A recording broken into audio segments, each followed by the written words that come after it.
A very good morning to all of you. I am Dr. Ranjita and you all are welcome to Study IQ. आज के इस lecture में हम लोग पढ़ने जा रहे हैं क्लास 12 बायोलॉजी एनसीईआरटी के चैप्टर नंबर 4 के बारे में। आज से हम जो है क्लास 12 की बायोलॉजी की एनसीईआरटी स्टार्ट कर रहे हैं। This chapter is reproductive health. So let's start. अगर आपका कोई स्पेसिफिक सवाल है तो आप मुझे इस ईमेल एड्रेस पर मेल कर सकते हैं। ये मेरा इंस्टाग्राम लिंक है और ये मेरे टेलीग्राम चैनल का लिंक दिया गया है।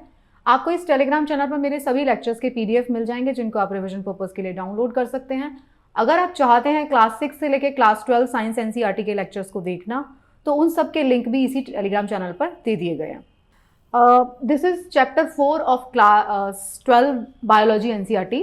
तो जो चैप्टर नंबर 1 था रिप्रोडक्शन इन ऑर्गेनिज्म, चैप्टर 2 था sexual reproduction in flowering plants and chapter 3 था ह्यूमन रिप्रोडक्शन। तो ये सारे जो चैप्टर्स है वो मैंने क्लास 8, 9, 10 और 11 में बहुत ज़्यादा डिटेल में कवर कर लिए हैं। तो इसलिए मैंने इन सारे चैप्टर्स को स्किप कर दिया है। जिस आपको अगर कुछ भी इस चैप्टर में से पढ़ना हो, रिप्रोडक्शन इन ऑर्गेनिज्म किस तरीके से हो सकता है, एसेक्सुअल, सेक्सुअल, उसको मैंने क्लास 9 में पढ़ाया है, क्लास 11 में पढ़ाया है। अगर आपको sexual reproduction in flowering plants पढ़ना है तो वो भी सेम मतलब क्लास 9, 10 और 11 में कवर किया गया है। तो you can go back and see that. तो इस चैप्टर में हम लोग पढ़ने जा रहे हैं रिप्रोडक्टिव हेल्थ के बारे में। तो रिप्रोडक्टिव हेल्थ क्या होती है as per the WHO definition अगर हम बात करते हैं तो ये हेल्दी रिप्रोडक्टिव ऑर्गन्स की अगर हम बात करेंगे रिप्रोडक्टिव हेल्थ तो सिंपली इसका मतलब होता है healthy reproductive organs with normal functions. अगर WHO की बात करेंगे तो रिप्रोडक्टिव हेल्थ का मतलब होगा total wellbeing in all aspects of reproduction जो रिलेटेड है उसके अंदर टोटल वेलबिंग होनी चाहिए। वेलबिंग के कितने आयाम हो सकते हैं, उसके फिजिकल आयाम होगा, उसका इमोशनल फिजिकल आयाम होगा, इमोशनल आयाम होगा, बिहेवियरल होगा और सोशल होगा। मतलब आप ये देखिए कि रिप्रोडक्टिव हेल्थ में सोशल हेल्थ भी इन्वॉल्व है। तो अगर सोशल हेल्थ से मतलब है कि आपका जो बिहेवियर होता है वो एप्रोप्रिएट होना चाहिए। तो physical, emotional, behaviour and social जो सोसाइटी के नॉर्म्स हैं उसके अंदर भी रिप्रोडक्टिव हेल्थ का एक बहुत बड़ा रोल प्ले करता है। This is more of A sociological definition. Okay, हम बात कर रहे हैं बायोलॉजी एनसीईआरटी की, तो I will talk in details about the procedures, उसके जो कॉन्सेप्ट्स हैं उसके बारे में हम लोग बात करेंगे।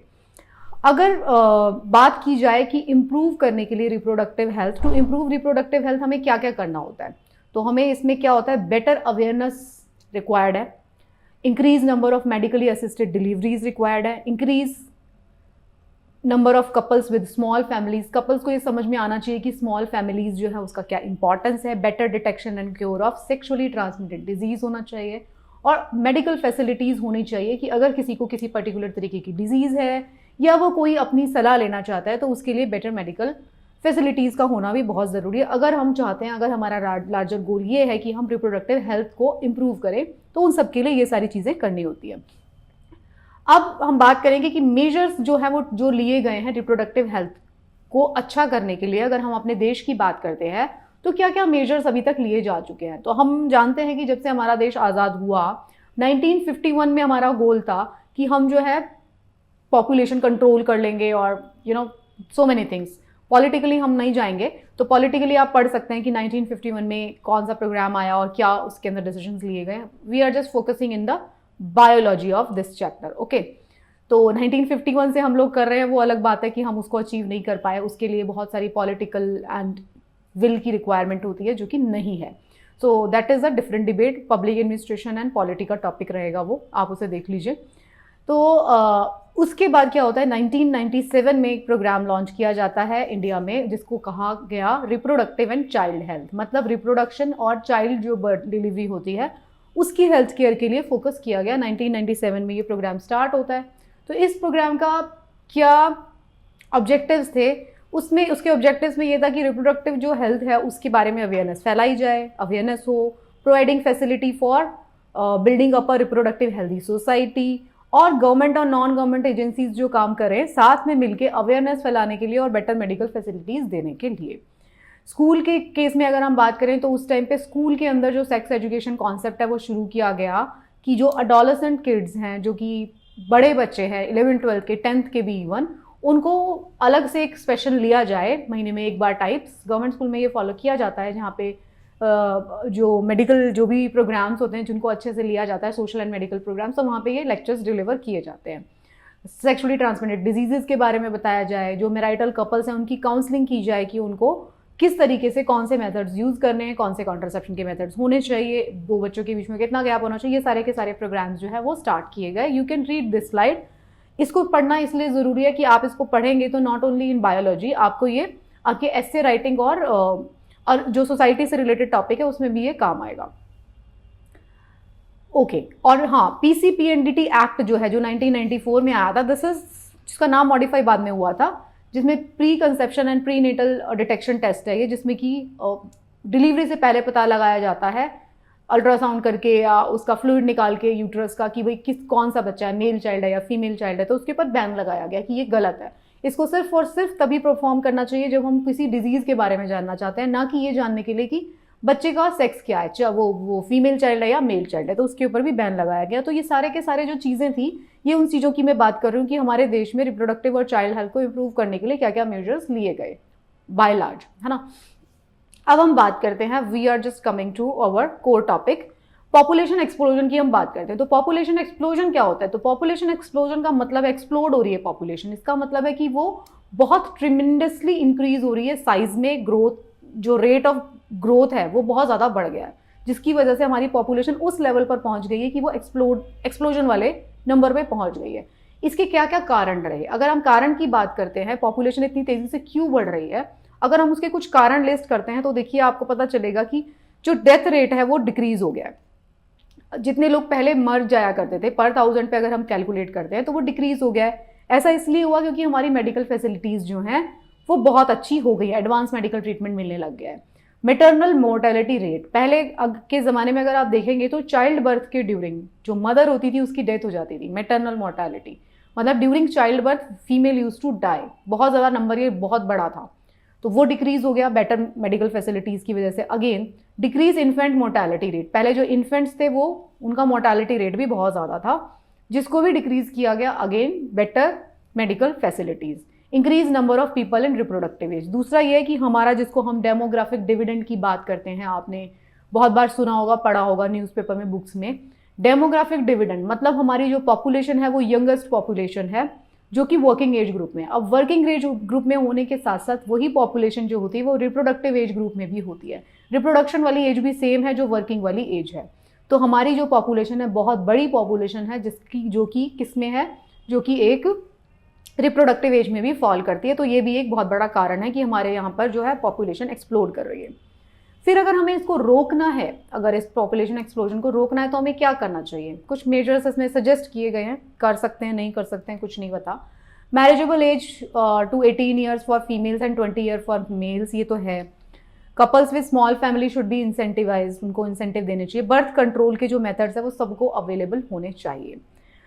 नाउ द बायोलॉजी टॉपिक जिसके बारे में आपको यहाँ पे पता होना जरूरी है, दैट इज कॉन्ट्रासेप्टिव मेथड्स। इस चैप्टर में रिप्रोडक्टिव हेल्थ की बात होती है तो जो सबसे पहली चीज आपको पता चलेगी वो है कॉन्ट्रासेप्शन के मेथड्स। किस तरीके से हम पॉपुलेशन को बढ़ने से रोके, इसका मतलब ये है कि किस तरीके से रोका जाए, जो फर्टिलाइजेशन है उस प्रोसेस को स्टॉप किया जाए। फर्टिलाइजेशन प्रोसेस क्या है हम बहुत डिटेल में क्लास 9 में, क्लास 11 में पढ़ चुके हैं, तो आप वहां जाके देख सकते हैं। हम सिर्फ बात करेंगे, फोकस करेंगे कॉन्ट्रासेप्टिव मेथड्स के ऊपर। इसके बारे में भी हम पढ़ चुके हैं ब्रीफली, लेकिन आज हम थोड़ा डिटेल में और क्या क्या अदर मेथड्स हो सकते हैं उसके बारे में बात करने जा रहे हैं। तो कॉन्ट्रासेप्टिव मेथड्स वो तरीके हैं जो कि यूजर फ्रेंडली अगर फ्रेंडली यूज किए जाए, इजीली अवेलेबल हो, इफेक्टिव हो, रिवर्सिबल हो, with no side effects and no interfering with the sexual drive and desire and the sexual act. उस तरीके के वो मेथड्स होने चाहिए कि वो हेल्दी भी होने चाहिए, इजी भी होने चाहिए, यूजर फ्रेंडली भी होने चाहिए, रिवर्सिबल भी होने चाहिए, और वो किसी तरीके से इंटरफेयर ना करे उस प्रोसेस में। तो देयर आर सेवरल मेथड्स, बहुत सारे मेथड्स अवेलेबल है। अगर हमें कैटेगराइज करें तो इसी लिस्ट आप देख सकते हैं। नेचुरल मेथड्स अवेलेबल हैं, बैरियर मेथड्स होते हैं, इंट्रायूट्राइन डिवाइसेस होती हैं जिसको आईयूडीज कहा जाता है, ओरल कॉन्ट्रासेप्टिव्स होते हैं, इम्प्लांट्स और इंजेक्शंस होते हैं, इमरजेंसी कॉन्ट्रासेप्टिव्स होते हैं, और सर्जिकल मेथड्स होते हैं जिसके थ्रू जो है प्रेगनेंसी को एस्टैब्लिश होने से रोका जाता है। इस चार्ट से आप देख सकते हैं सारे मेथड्स को जो है एनालिस्ट कर दिया गया है। You can read this chart. जो फर्स्ट मेथड है जिसको हम डिस्कस करने जा रहे हैं वो है नेचुरल मेथड। तो नेचुरल मेथड जो है बर्थ कंट्रोल का नेचुरल मेथड है, जिसमें कुछ तरीके बताए गए हैं या तरीके हैं जिसको यूज करके नेचुरली बर्थ कंट्रोल किया जा सकता है। पहला जो मेथड है विच इज पीरियोडिक एब्सटिनेंस,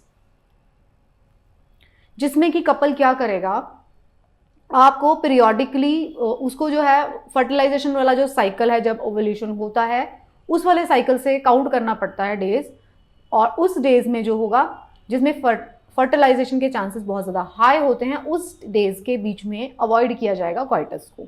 तो ये पहला मेथड है पीरियोडिक एब्सिस्टेंस मेथड। सेकेंड है कॉइटस इंटरप्ट मेथड, जिसमें कि इंटरप्ट किया जाएगा, इजैकुलेशन है उसको इंटरप्ट कर दिया जाएगा। थर्ड मेथड है लैक्टेशनल एमेनोरिया। लैक्टेशनल एमेनोरिया का मतलब है कि जिस टाइम पे कोई फीमेल लैक्टेशन वाले पीरियड में होती है, जस्ट आफ्टर चाइल्ड बर्थ, तो उस वक्त जो है ओवम रिलीज नहीं होता है, मतलब उस टाइम पे जो रेगुलर मेंस्ट्रुअल साइकिल है वो स्टॉप हो जाता है। तो वो वाला भी जो टाइम पीरियड होता है उसमें भी किसी जो है फर्टिलिटी एस्टैब्लिश नहीं हो सकती है, आई मीन फर्टिलाइजेशन नहीं होगा।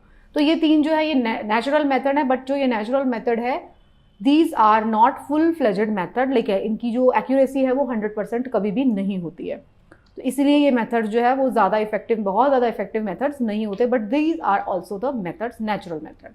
सेकेंड मेथड है बैरियर मेथड, जिसके अंदर क्या होगा, प्रिवेंशन किया जाएगा। किस चीज़ का प्रिवेंशन होगा, prevention of ovum and sperm का कॉन्टैक्ट का को प्रिवेंट कर दिया जाएगा from physically meeting with help of barriers. इस तरीके का बैरियर क्रिएट किया जाएगा कि ओवम के साथ में स्पर्म जो है वो मीट ना कर पाए। तो ये होते हैं बैरियर मेथड, जिसके अंदर सबसे कॉमन मेथड आता है कॉन्डोम्स। सेकेंड जो मेथड आता है विच इज कॉन्डोम्स है वो जो यूज बाय मेल, और जो डायाफ्राम होता है, diaphragm, cervical caps and vaults, ये जो होते हैं फीमेल के केस में यूज किए जाते हैं। थर्ड मेथड होता है स्पर्मिसिडल क्रीम्स एंड जेलीज, जिसको जो कि इस तरीके की क्रीम्स या इस तरीके के केमिकल्स या जेल्स आते हैं जो कि स्पर्मिसिडल है, मतलब कि जो स्पर्म के को किल कर देंगे, तो उस तरीके के क्रीम्स को भी यूज किया जाता है। तो ये तीनों की तीनों किस तरीके के मेथड हो गए, ये बैरियर मेथड्स हो गए। जो थर्ड मेथड है सी वाला जो मेथड है स्पर्मिसिडल क्रीम्स एंड जेलीज, इनको साथ में फर्स्ट वाले मेथड के साथ में भी यूज किया जाता है। नेक्स्ट जो मेथड है वो होता है इंट्रा यूट्राइन डिवाइसेस, आईयूडीज जिसको कहा जाता है। तो आईयूडीज जो होंगी वो कहाँ पे इंट्रोड्यूस की जाएंगी, वो इंट्रोड्यूस की जाएंगे इन द यूट्रस। किस तरीके से, थ्रू वेजाइनल रूट भी इंट्रोड्यूस किया जा सकता है, इसको वेजाइनल रूट के थ्रू ही इंट्रोड्यूस किया जाएगा आईयूडीज को। तो उसको यूट्रस में इम्प्लांट कर दिया जाएगा इस तरीके से। तो आईयूडीज दोनों काम करते हैं, एक तरीके का फिजिकल बैरियर भी देते हैं और साथ में वो केमिकल रिलीजिंग, कॉपर रिलीजिंग और हार्मोन रिलीजिंग आईयूडीज भी हो सकते हैं, जो कि किस तरीके से काम करेंगे, वो जो भी उसके अंदर कॉपर रिलीजिंग होंगी या हार्मोन रिलीजिंग होंगी तो वो हार्मोनल मेथड से जो है या तो ओवम के ऊपर टारगेट करेंगे या तो स्पर्म के ऊपर टारगेट करेंगे। हार्मोनल मेथड से कर रहे हैं तो वो ओवम के ऊपर टारगेट करेंगे, अगर उसके अंदर कोई केमिकल रिलीज हो रहा है तो वो स्पर्म के ऊपर टारगेट कर सकता है। तो इस तरीके से ये आईयूडीज काम करेंगे। थर्ड मेथड है ओरल कॉन्ट्रासेप्टिव मेथड, जो कि बहुत कॉमनली यूज मेथड है, जिसके अंदर क्या यूज किया जाता है, पिल्स यूज किए जाते हैं। पिल्स आर स्मॉल डोजेज में यूज किए जा सकते हैं। ओरल पिल्स क्या करेंगे, ओरल पिल्स जो होते हैं वो हार्मोनल पिल्स होते हैं। जब मैंने आपको हार्मोन वाला चैप्टर पढ़ाया था, नॉट हार्मोन वाला, जब मैंने आपको रिप्रोडक्शन वाला चैप्टर पढ़ाया था, तब मैंने आपको पढ़ाया था कि किस तरीके से जो हमारा हार्मोन का लेवल अप जाता है और डाउन जाता है, जो कि ओवुलेशन को रेगुलेट करता है। ओवुलेशन किस टाइम पे ओवम रिलीज होगा, जो 14th डे ऑफ जो साइकिल होता है उसके अंदर जिस वक्त पे ओवम रिलीज होता है वो उसके ऊपर डिपेंड करता है कि हार्मोनल लेवल कैसा है। तो जो ओरल पिल्स होती हैं वो एक तरीके की हार्मोनल पिल्स होती हैं, जो level of hormone which is responsible for releasing of ovum उसी को डाउन रखती हैं। तो अगर वो डाउन रहेगा तो ओवम रिलीज नहीं होगा। तो इस मेथड पे ये काम करती हैं। नेक्स्ट मेथड आता है इम्प्लांट्स और इंजेक्शन। अब इम्प्लांट्स और इंजेक्शन के केस में क्या किया जाएगा, इम्प्लांट्स और इंजेक्शन के केस में किया जाएगा, ये बहुत इफेक्टिव मेथड है। या तो इम्प्लांट डाल दिया गया आपके बॉडी के अंदर ही, बाजू में, हाथ पे छोटा सा एक इम्प्लांट डाल दिया जाएगा, जो कि एक hormonal slow hormonal releasing implant होता है। वो बॉडी में धीरे धीरे मिक्स होता रहता है। इम्प्लांट्स आजकल ऐसे आते हैं कि आप 5 साल के लिए आपने इम्प्लांट डाल लिया तो आपको ओरल पिल्स लेने का जरूरत भी नहीं है और कोई मेथड यूज करने का भी जरूरत नहीं है। इंजेक्शंस भी होते हैं, वो 6 मंथ्स काम करते हैं इस तरीके से। वो क्या करते हैं, वो ईस्ट्रोजन का जो लेवल है और प्रोजेस्टेरोन का जो लेवल है उसको कंट्रोल करते हैं, या तो प्रोजेस्टेरोन अलोन या फिर ईस्ट्रोजन प्रोजेस्टेरोन कॉम्बिनेशन के ऊपर काम करते हैं। सारे हार्मोनल लेवल पे ही काम करेंगे। नेक्स्ट मेथड है इमरजेंसी कॉन्ट्रासेप्टिव मेथड। तो इमरजेंसी कॉन्ट्रासेप्टिव मेथड जो है अगेन एक हार्मोनल पिल है, जिसको within 72 hours of the coitus लिया जाता है। ये बेसिकली तब यूज की जाती है जो कि विक्टिम्स होते हैं, रेप विक्टिम्स के केस में यूज की जाती है, या फिर इस तरीके के केसेस में यूज की जाती है जिसमें कैजुअल अनप्रोटेक्टेड इंटरकोर्स हुआ है, तो उस केसेस में इमरजेंसी कॉन्ट्रासेप्टिव मेथड्स यूज किए जाते हैं। अगेन ये हार्मोनल मेथड है, इफेक्टिव मेथड है, लेकिन जितने भी हार्मोनल मेथड्स है उनके साइड इफेक्ट्स होते हैं। कोई भी डॉक्टर ये नहीं कह सकता कि 100% साइड इफेक्ट फ्री है ये। ओके, नेक्स्ट मेथड होता है सर्जिकल मेथड, जिसमें स्टरलाइजेशन कर दिया जाएगा। दो तरीके के मेथड्स होते हैं, वेसेक्टमी होता है एंड ट्यूबेक्टमी होता है। तो वेसेक्टमी होती है मेल्स के केस में, जिसमें वासा डिफरेंस को ब्लॉक किया जाता है। मेल्स के केस में वासेक्टमी किया जाता है। In this method small portion of vas deferens is removed और tied up through a incision on the scrotum. Scrotum के ऊपर छोटा सा इंसिजन देके वासा डिफरेंस है उसी को या तो ब्लॉक कर दिया जाएगा, दोनों काम किए जा सकते हैं, या तो उसे ब्लॉक किया जा सकता है या फिर उसे कट भी किया जा सकता है। कट होगा तो परमानेंटली हो जाएगा स्टरलाइज, अगर ब्लॉक किया गया है तो टेम्पररी स्टरलाइजेशन की तरीके से इसको मान सकते हैं, रिवर्स भी किया जा सकता है। ट्यूबेक्टमी के केस में क्या होगा, ट्यूबेक्टमी के केस में जो फैलोपियन ट्यूब्स हैं उसको या तो रिमूव कर दिया जाएगा या फिर उसको टाई कर दिया जाएगा, कट कर दिया जाएगा। ओके, ये आप देख सकते हैं वेसेक्टमी के केस में, ये मेल के केस में हो रहा है। तो मेल के केस में क्या हुआ है, जो ये वासा डिफरेंस है जो कि रूट है टेस्टिस से लेके जो है स्पर्म यहाँ पे रिलीज हो रहा है, यहाँ पर आता है, तो इसी ट्यूब को ब्लॉक कर दिया गया। सेम फेलोपियन ट्यूब्स क्या करती हैं, वो ओवरीज से जो ओवम रिलीज होता है उसको लेकर आती हैं, तो उसको ब्लॉक कर दिया गया या कट कर दिया गया। तो अगर ओवम रिलीज हो भी रहा है तो वो यूट्रस तक नहीं आ रहा, अगर नहीं आ रहा है तो फर्टिलाइजेशन के चांसेस भी सारे खत्म हो जाएंगे। तो ये जो होता है ये सर्जिकल मेथड होता है। नेक्स्ट आप इस चार्ट में देख सकते हैं, इसमें सारे के सारे मेथड्स हैं, उनको समराइज किया गया है कि कौन सा मेथड है ये, कौन सा मेथड किस तरीके से काम करता है, मेल स्टरलाइजेशन पे, फीमेल स्टरलाइजेशन पे, कौन सा मेथड इफेक्टिव हो सकता है। ये जो चार्ट है ये स्टडीज के बेस पे बनाया गया है, तो इसको आप 100% ट्रू नहीं समझ सकते हैं, सिर्फ आप इसको इतना ही यूज करें कि कौन कौन से मेथड्स हो सकते हैं। जैसे आप ये देख सकते हैं मोस्ट इफेक्टिव मेथड्स में दिया गया इम्प्लांट्स रिवर्सिबल है, इंट्रायूट्राइन डिवाइस, परमानेंट के केस में male sterilization and female sterilization. Second में आता है इंजेक्टेबल्स, पिल्स, पैच लगा दिया, रिंग, डायफ्राम, ये फीमेल के केस में यूज हो रहा है। ये मेल के केस में यहाँ पे लिखा हुआ है, देखिए कौन सा फीमेल के केस में, मेल के केस में, फीमेल के केस में, विड्रॉल, ये सब जो है यूज किए जाते हैं। अब उसके बाद में आप देखिए नेक्स्ट मेथड है जिसके अंदर फर्टिलिटी अवेयरनेस, पर्मिसिडल क्रीम्स, ये सब यूज किए जा सकते हैं। ये सारा आप you can totally read this chart. तो this was the chapter, this was a very it was not a small chapter, लेकिन जो इस चैप्टर में हम चीज़ें पहले कवर कर चुके हैं उन चीज़ों को हमने कवर नहीं किया है। ये चैप्टर आपको मोर ओवर सेंसिटाइज करता है अबाउट द पॉपुलेशन एक्सप्लोजन। ये आपको बताता है कि रिप्रोडक्टिव हेल्थ कितनी इंपॉर्टेंट हो सकती है। इससे आपको ये पता चलता है कि लैक ऑफ अवेयरनेस जो है वो हमारे देश में बहुत ही बड़ा कारण है पॉपुलेशन एक्सप्लोजन होने का। अगर आप कभी किसी एनजीओ के साथ काम करते हैं या आप कभी आपको मौका मिलता है, अगर आप एज अ डॉक्टर काम करने का मौका मिलता है या डॉक्टर के साथ काम करने का मौका मिलता है in case of government setup, तो आपको पता चलेगा जितनी भी प्रेगनेंसीज एस्टैब्लिश हो रही हैं उसमें से कितनी जो प्रेगनेंसीज हैं वांटेड है और कितनी अनवांटेड है, वो बाय चांस हो रही है। ठीक है, तो आपको ये चीज़ें समझ में आएगी। थर्ड, आपको ये समझ में आएगा कि जो हमारा सोसाइटल सेटअप है वो कितना ज़्यादा रिस्पॉन्सिबल है। फिर आपको समझ में आएगा, अगर आप बहुत ज़्यादा पुअर पॉपुलेशन को स्टडी करते हैं तो आपको समझ में आएगा जो लाइवलीहुड है वो भी उसका एक कारण है कि क्यों पॉपुलेशन बढ़ रही है। तो अलग अलग वर्ग जो हमारा है देश का, चाहे आप उसको उच्च वर्ग कहें, मध्यम वर्ग कहें और निम्न वर्ग कहें, तो अलग अलग वर्ग के अलग अलग कारण हैं जिसकी वजह से पॉपुलेशन जो है उनको बढ़ रही है या घट रही है। So this was more of a informative तो है ही, साथ में ये थॉट प्रोवोकिंग चैप्टर था। थॉट प्रोवोकिंग ज़रूर है ये, क्योंकि you people are the young people और आपको सोचना है कि पॉपुलेशन जो है एक्सप्लोजन को किस तरीके से कंट्रोल करना है। So thank you so much, I hope आपको ये समझ में आया होगा। अगर आपको इससे कभी सवाल मिलते हैं तो इस तरीके के सवाल मिल सकते हैं आपको। फॉर एग्जाम्पल जो रिप्रोडक्टिव ऑर्गन्स का नेम है, वासा डिफरेंस या फैलोपियन ट्यूब, इस तरीके से पूछा जा सकता है कि ट्यूबेक्टमी के केस में फैलोपियन ट्यूब को कट किया जाएगा या वासा डिफरेंस को कट किया जाएगा। इस तरीके के मेथड पूछे जा सकते हैं जो कॉन्ट्रासेप्टिव के मेथड्स हैं। मोर ओवर ये आपको जो चैप्टर है किसी आपके मेंस आंसर राइटिंग में भी काम आ सकता है। तो thank you so much, I hope you have understood this chapter and आप जो है इससे जुड़े हुए सवालों को भी सॉल्व कर पाएंगे। पढ़ते रहिए and best of luck for your preparation.